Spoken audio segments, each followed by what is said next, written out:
What's happening, beautiful people? It's your boy Machiavelli Mills TV. Welcome back once again. In light of Soulja Boy clowning out on the Breakfast Club and being over the top with his antics and getting everybody to give him clicks and views, and he getting all the subscribers on YouTube and all of the followers on social media from his interview. But I really want to acknowledge him for more than the antics and the tomfoolery. I really want to talk about the businessman, the marketing genius, and the trendsetter and social media icon that Soulja Boy really is. I don't think a lot of people want to give him that respect because they feel like he's a clowned out figure, and they feel like a lot of things he's brought upon himself for certain antics, they don't want to respect him for that. But I really want to acknowledge how boss he was at such a young age. I was introduced to Soulja Boy I know for a fact, 2006. I remember I was like in 7th grade and he had a song out called Bathing Apes. And the song was so dope. The song was produced by him. And it's the thing, he had the Fruity Loop studio, the FL studio stuff. You know, a lot of people don't respect that beat making, but he was doing something himself. He was being innovative, rapping over his own beats, buying microphones for him to rap on, him and his boy. And they were making great, catchy songs that he was hustling, putting them up on YouTube, naming them songs that was popular songs at the time. Lil Wayne song be out here, name it that. T.I. song be popping here, name it that. You'll click on the song thinking it's T.I., Lil Wayne, or 50 Cent or whatever, and you listening, Soulja Boy, tell him. And then the song will draw you in so much, you will hear him like, who is this dude? Soulja Boy. Let me type his name in and see what he about. And he would get a ton of fans off of that. You know, so that's a marketing genius in itself to recognize, hey, people may not know me, so I'm going to name the song after somebody that they may look up to or really admire. And I'm going to get people to maybe be interested in me once they hear me rapping over the song that they think is Lil Wayne. So that's a marketing genius in itself. The hustle that he had. Soulja Boy was the first artist that I knew that was on every single social media that you could have. I'm not talking about just Facebook and stuff like that. I'm talking about the old school social media platforms we used to be on. We were shorties. I'm talking when we were kids.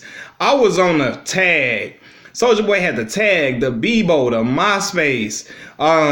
He was the first celebrity that I ever knew that was on Twitter for real. Like before Twitter was popping for all celebrities, he had one before everybody. I remember him having it because I was following him on what he had on YouTube, and he had a YouTube channel was popping forever. And on his Facebook, not Facebook, I'm sorry, on his MySpace, he would always talk about following him on Twitter and everything.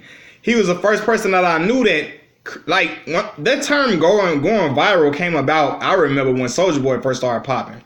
When Soulja dropped that Crank That Dance with the song, like, I don't care where you was at. If you was living in Mississippi, if you was living in Chicago, if you was living in Alaska, or hell, if you was living in Japan, he had everybody doing his dance. Everybody listening to the song, and I seen hood gang banging drug dealers playing Crank That because the beat was so catchy, a beat that he produced might add. They liked the style of the song and they thought it was catchy and they really liked it. So big ups to him for that, man. Like he had Beyonce doing his dance. He was 16, 17 years old. So fast forward, I remember he got signed to Mr. Cully Park in 2007.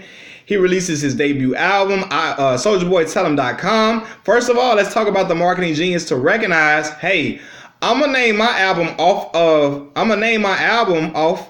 my website. His website was SouljaBoyTellHim.com. He named his album that, so people went to that website and found out he had a website with his songs and pictures and links to other pages you can follow him on. So that was genius in itself.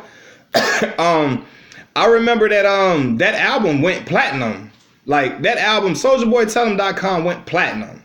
Like that's boss like, especially for a guy that people considered a ringtone rapper at the time. And let me tell y'all, he started that ringtone rapper stuff because that Crank that ringtone sold over 10 million ringtones? It went diamond or some crazy astronomical number at a time where ringtones, that's when ringtones started popping ringtone sales. It started with Soulja Boy.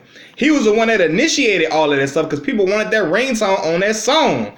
Of that song, when people called him, they wanted to hear that song playing. So he started that off.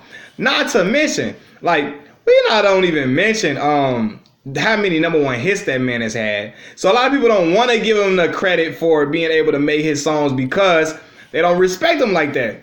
But I remember when Soulja Boy had Kiss Me Through the Phone going #1, Turn My Swag On going #1. When he had what else he had? Pretty Boy Swag #1, Crank That #1. Like, he was cranking out hits and he was really talented. The Soulja Girl record was, I remember people in high school, the girls I knew was loving that song all the time. So as an artist and as a businessman, he was business savvy all the way. Like, he had his stuff down pat, had it in order. He knew exactly what he wanted to do, how he wanted to market himself, and he sold it to the public. He was on everybody's television show when that song first came out. They cranked that song. And like, again, how he was on stuff before everybody did it. He was on to it. Like, I know he had the technology down pat. To have the hustle at 16 to be in Batesville, Mississippi at the time, to have the drive to say, you know what, I want to change me and my family life. I think I got a talent. I'm about his microphone. His people bought him a microphone from Walmart. He found out how to produce on FL Studio. What you call it is it's an app or a beat making. I'm trying to see what's the word. I'm not versed in the terminology for it. It's a software, beat making software that's really not respected, but he made people respect it because he made the beat himself. He's one of the youngest artists to ever produce, write, and perform a #1 hit. One of the youngest artists to ever do that, if not the youngest. I don't know if he's the youngest. I think somebody else is younger than him, but they did that same thing. But still, one of the youngest, one of the only two, one of the youngest to do that at that age. He was like 17. So that's powerful in itself, man. I think people need to recognize him for the genius that he was. And I know it's a lot of stuff he brings upon himself, makes people get lost in the sauce, and they really don't think of him as being a businessman because of the antics that he has. But as far as like how he had his stuff in order, he knew what he wanted to be in life, and he went for it steadfast. I mean, he made videos, he made music all the time. He was putting out music on his before he even got signed, even after he got signed, he was putting out music every day, dropping mixtapes, dropping new songs, dropping videos before he even had top dollar budgets to even afford these videos. Had somebody recording him. He was making dances all the time. He was video cameraing. He was recording every single thing he did. Every single thing that he did. And I say we because I was one of the kids that would just follow what he was doing on social media all the time. What he was putting up on YouTube, what he was putting up on MySpace, what he was putting up on Twitter. All of that, like, he documented all of that stuff, and he made you respect it. A lot of people really started respecting the ringtone rap hustle after he did it. They didn't respect it after that. And again, man, to have the is the courage the word I'm looking for? I'm trying to think. To have the mental fortitude to say, you know what? Even though a lot of people feel like I'm ruining hip hop, they feel like I'm doing the culture, the art form no good, to still come forward and still produce. People expected him to be a one-hit wonder. They felt like after Crank That, they felt like it was gonna be a done deal. They're like, oh, he never gonna come out with nothing else. It's done.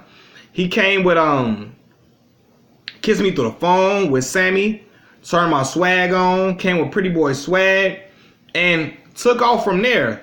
And again, to have the mental fortitude to know as older legends in the game that really despise what you're doing and still say, you know what, I'm going to keep pushing. I'm going to change my family life. I'm going to put me and my family in a better position to have Christmas and every holiday going forward much better for us. And he didn't listen to what people said. He still went and did what he wanted to do and what the vision he played off the vision that he had in his mind, and he made it come into fruition. Yes, somebody had to believe in him, but he made people believe in him with his work ethic, his skill, his talent, and just with his willingness to be open-minded. I remember he was going to Japan and stuff and listening to these other guys talk about how to do things, how to upload videos, stuff like that, and all that type of stuff. I remember him watching these guys practice how to do these things, and he learned it. He learned how to do it, and he mastered it. He mastered it. So I gotta salute Soulja Boy on that, man.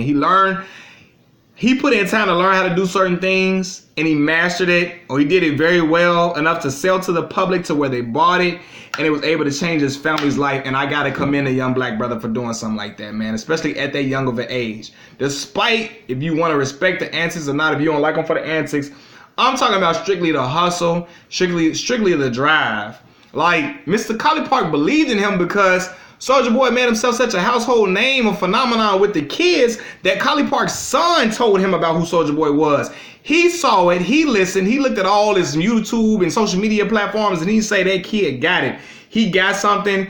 He got a drive within himself. He has the ability to galvanize a crowd, to galvanize a group of young people, to make them follow and listen to what he's saying, and really to buy into his brand. So he said, you know what, I need that kid. He got that kid, and he got a #1 album, a platinum selling album off of that, and a couple of hits, man. So despite all the big Soulja, big Draco, crazy wild stories, you gotta respect that young man's hustle, man.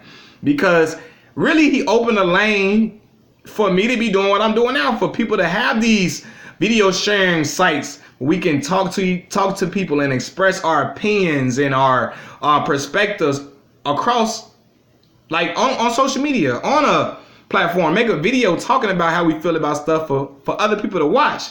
He opened the doors for that, man. He really did, man. Because he was making these videos. I mean, he was utilizing YouTube, but I think he made people want to vlog more. He did vlogs all the time. What he was doing, he could be going to the store, going to Walmart. They was dancing in Walmart, making a dance in the house on your old grandma carpet. He was doing all of that, creating dances. Now people doing it. People all them. What's that Silento, that Whip, Nene, and everybody got to dance. Everybody, even after he made Crank That, they had to crank that Batman, crank that Superman, crank that everything based upon what he did. He laid down a blueprint for a dance and a song to go together and made it work. But he not only just stayed catchy with just dances all the time, he made songs without dances and made bangers for people to listen to. #1 hits I'm talking about. So respect to Soulja, man. Respect you as a businessman. You know, I know you, even right now, he's a marketing genius because he got the world talking about him. He got me making a video about him because of what he did. So he know what he doing, man. Everybody, he gonna get more followers and subscribers, and he gonna get more people interested in what he has to say, get more interviews. I saw him on an interview with Christine Leahy, and Christine Leahy worked for FS1, Fox Sport News. So I'm like, damn, what is Soulja Boy doing on here with her? Talking about all different type of stuff. So that's dope, man. Respect that kid's hustle. Peace.